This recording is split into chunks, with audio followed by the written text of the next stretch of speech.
Hello मेरे प्यारे साथियों, तो स्वागत है मेरे इस यूट्यूब चैनल में। तो चलिए दोस्तों, आज का मेरा क्लास है एनसीईआरटी ज्योग्राफी का टॉपिक है, जिसमें पृथ्वी का आंतरिक भाग के बारे में समझेंगे।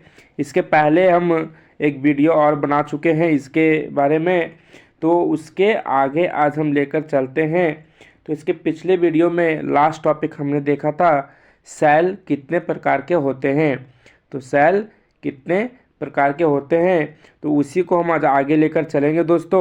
तो वीडियो के लास्ट तक बने रहिएगा और समझने का प्रयास कीजिएगा अच्छे तरीके से। तो चलिए दोस्तों, लेक्चर स्टार्ट करते हैं।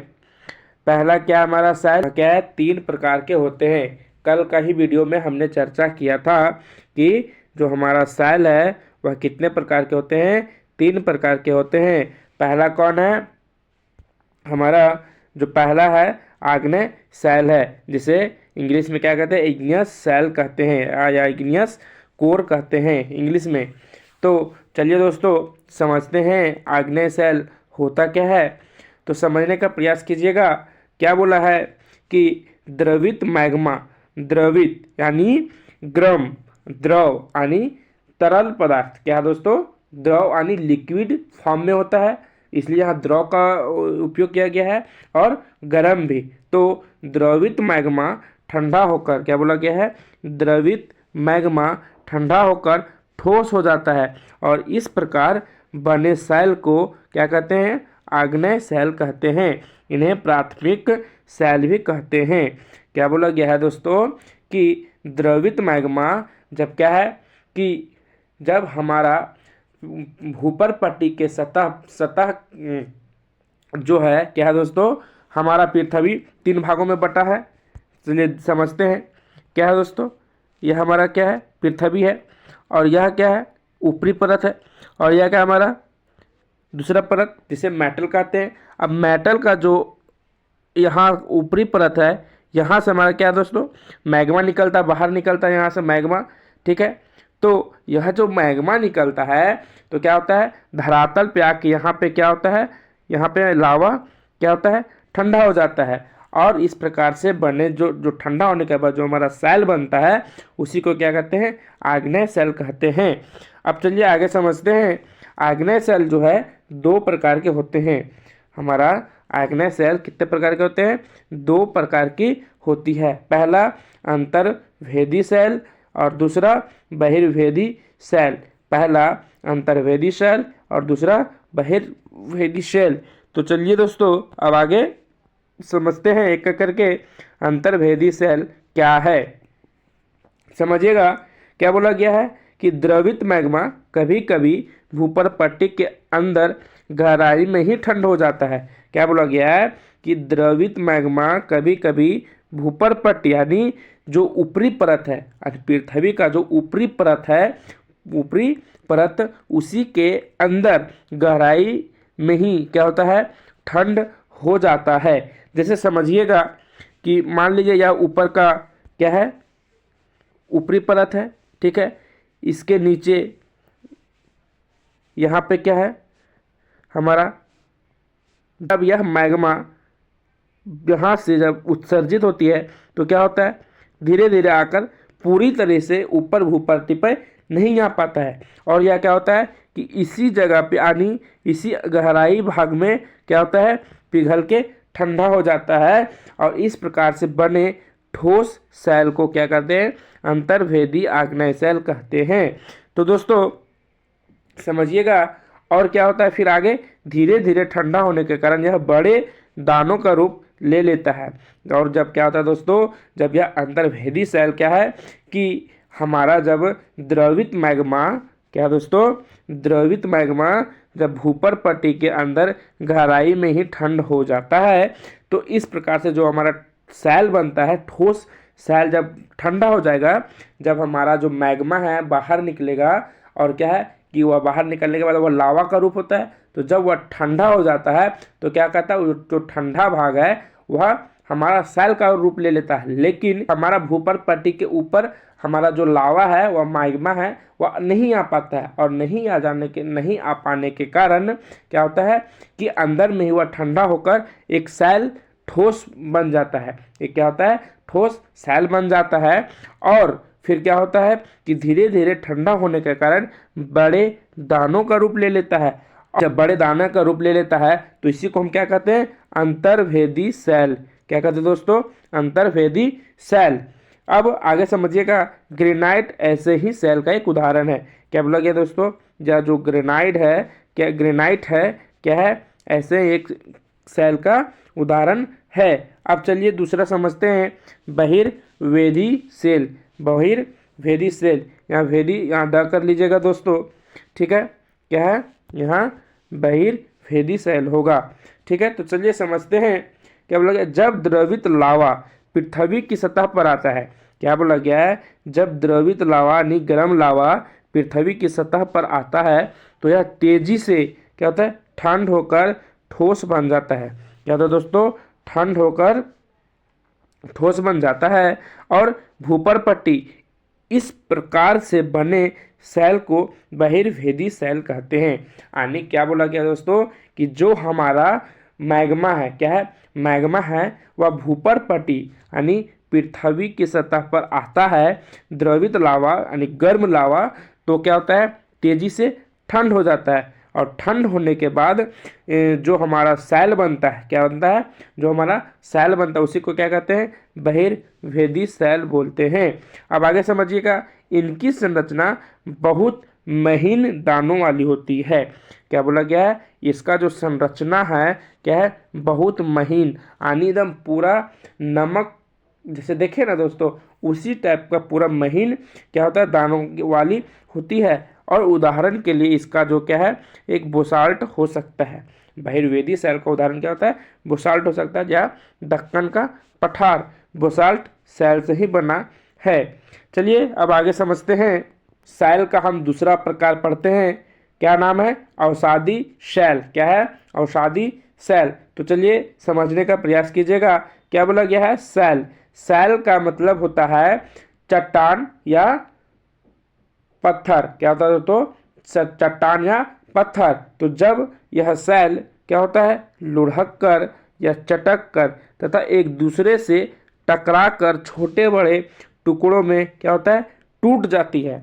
यानी जैसे मान लीजिए हमारा पहाड़ है, एक छोटा पहाड़ है, आप पहाड़ पर से जब वह कोई पत्थर लुढ़कता है, क्या होता है, लुढ़कता है, तो एक दूसरे से क्या होता है, टकराता है और उस दरमियान टकराने के बाद क्या होता है, छोटे बड़े टुकड़ों में टूट जाती है।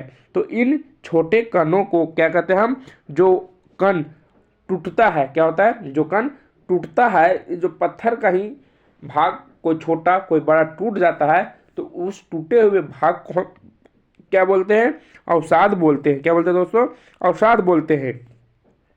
और यह अवसाद हवा, जल और आदि के द्वारा एक स्थान से दूसरे स्थान में पहुंच कर क्या करता है, जमा हो जाते हैं। क्या करता है दोस्तों, यह जो हमारा पत्थर यानी सेल है, वह क्या है, एक दूसरे से टकरा कर, चटक कर और लुढ़क कर जो टूट टूट कर छोटे छोटे या बड़े कण का जो निर्माण होता है, उसी को क्या बोलते हैं, अवसाद बोलते हैं। और यह जो फिर हमारा अवसाद है, हवा के द्वारा, यहाँ पे देखिए, हवा के द्वारा, जल के द्वारा या से दूसरे जगह पे क्या करते हैं, उसके उड़ा कर या जैसे भी आधे भाग में क्या होता है, धीरे धीरे वहाँ पे क्या होता है, जमा कर दिया जाता है, या दिया जाता है, जमा कर दिया जाता है। तो इस प्रकार से क्या होता है, यह अवसाद दब कर एवं कठोर होकर क्या होता है, सेल की परत बनाते हैं। इस प्रकार के सेल को क्या कहते हैं, अवसादी सेल कहते हैं। क्या कहते हैं दोस्तों, अवसादी सेल कहते हैं। अब आगे समझिएगा, क्या बोला गया है कि उदाहरण के लिए जो बलुआ पत्थर की रेत, क्या है, बलुआ पत्थर है, वह रेत के दानों से बनता है। क्या बनता है दोस्तों, रेत के दानों से बनता है। तो यहाँ से आपको एग्जाम में सवाल पूछ सकता है कि जो हमारा बलुआ पत्थर है वह किससे बनी होती है। तो आपका आंसर क्या होगा दोस्तों, रेत के दानों से बनी होती है। ठीक है, अब आगे समझिएगा, इन सेलों में पौधों, जानवरों एवं अन्य सूक्ष्म जीवाणुओं जो कभी इन सेलों पर रहे हैं के जीवाश्म भी हो सकते हैं। अब आप समझिएगा यहाँ पे कि जब हमारा टूटा हुआ छोटा बड़ा सेल को हवा जल के द्वारा जब उसे उड़ाकर एक जगह से दूसरी जगह ले जाया जाता है और कहीं एकांत जगह पे या कहीं वैसी गड्ढा गुड्डी जगह पे क्या किया जाता है कि उसे वहाँ पे पहुँचा दिया जाता है। क्या किया जाता है? पहुँचा दिया जाता है। तब क्या होता है कि उसमें हमारा कुछ टूटा हुआ या पेड़ पौधा या जानवर, मृत जानवर क्या होता है, दब जाते हैं और दबने के बाद क्या होता है, कुछ सूक्ष्म जीवाणु जो कभी इन सेलों पर रहे हैं क्या के जीवाश्म भी हो सकते हैं। अब चलिए समझते हैं जीवाश्म क्या है। तो समझिएगा एकदम आसानी भाषा में क्या बोला गया है कि जीवाश्म सेल की परतों से दबा मृत पौधे एवं जंतुओं के अवशेष को जीवाश्म कहते हैं। क्या बोला गया है? जीवाश्म सेल की परतों से दबे मृत पौधा और जंतुओं के अवशेषों को क्या कहते हैं? जीवाश्म कहते हैं। क्या कहते हैं दोस्तों? जीवाश्म कहते हैं। अब आगे समझिएगा क्या है। तीसरा सेल का जो हमारा तीसरा प्रकार है वह क्या है? कायांतरित सेल। क्या दोस्तों?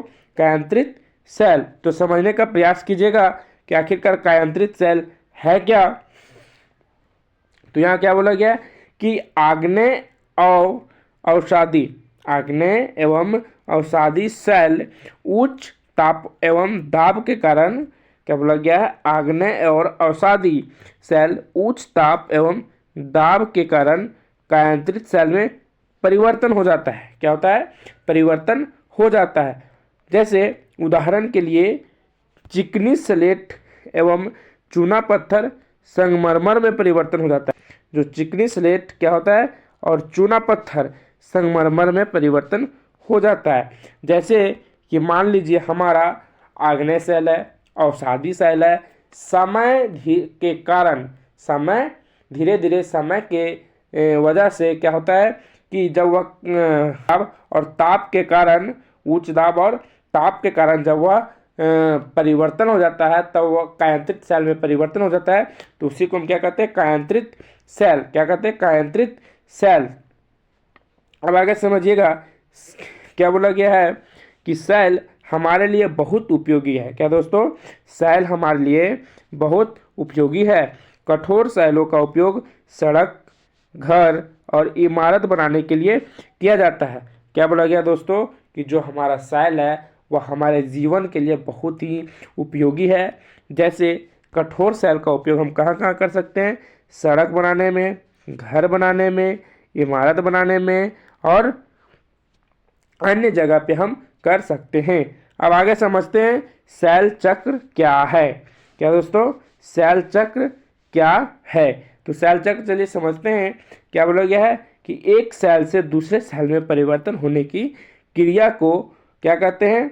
सेल चक्र कहते हैं। यानी एक सेल से दूसरे सेल में परिवर्तन, एक सेल से दूसरे सेल में परिवर्तन होने की प्रक्रिया को सेल चक्र कहते हैं। जैसे आपको एग्जाम में कभी कभी पूछ देता है कि जो हमारा लाल किला है, क्या है? लाल किला जो है वह किस पत्थर से बना है? तो आप यहाँ पे क्या होगा? लाल बलुआ पत्थर से बना है। यानी जो हमारा लाल किला है वह लाल बलुआ पत्थर से बना है और हमारा ताजमहल क्या? सफ़ेद संगमरमर से बना है। तो यहाँ से आपका एग्ज़ाम में क्वेश्चन पूछ सकता है दोस्तों, इसलिए यहाँ पे अपने इस टॉपिक को अच्छे से एक बार समझ लीजिएगा कि लाल किला लाल बलुआ पत्थर से बना है और ताजमहल सफ़ेद संगमरमर से बना है। पत्थर से बना और ताजमहल सफ़ेद संगमरमर से बना है। चलिए अब आगे समझते हैं खनिज क्या होता है। क्या दोस्तों? खनिज क्या होता है? तो समझिएगा खनिज प्राकृतिक रूप में पाए जाने वाले पदार्थ है। क्या बोला गया है? जो हमारा खनिज है वह क्या? प्राकृतिक रूप में पाए जाने वाले पदार्थ है जिनका निश्चित भौतिक गुणधर्म और निश्चित रासायनिक गुणधर्म का मिश्रण होता है। खनिज मानव जाति के लिए बहुत इम्पॉर्टेंट होता है। अब आप समझिएगा आसानी भाषा में कि खनिज क्या होता है। तो आप इतना जान लीजिए कि जो हमारा ज़मीन के अंदर से खुदाई करके जो कुछ भी निकाला जाता है। क्या दोस्तों, ज़मीन के अंदर से जो कुछ भी खुदाई करके हमको उसे निकालते हैं, जैसे मान लीजिए कोयला, पेट्रोलियम या सोना चांदी, जो भी निकले वो क्या है कि खनिज है। ठीक है दोस्तों, क्या बोला गया है, जैसे यहाँ बोला गया है कोयला उद्योग, औषधि एवं उर्वरक में भी होता है। क्या दोस्तों, जो हमारा खनिज है वह क्या है कि उसका उपयोग ईंधन की तरह भी होता है, यानी जो हमारा खनिज है उसे ईंधन यानी जलाने के लिए भी हम यूज करते हैं या कर सकते हैं। अब आगे समझिएगा, जैसे लोहा, एल्युमिनियम, सोना, पेट्रोलियम आदि। ठीक है दोस्तों, तो यह हमारा हुआ खनिज। आशा करते हैं कि यह वीडियो आपको अच्छा से समझ में आया होगा। तो आज का वीडियो दोस्तों यहीं तक रखते हैं।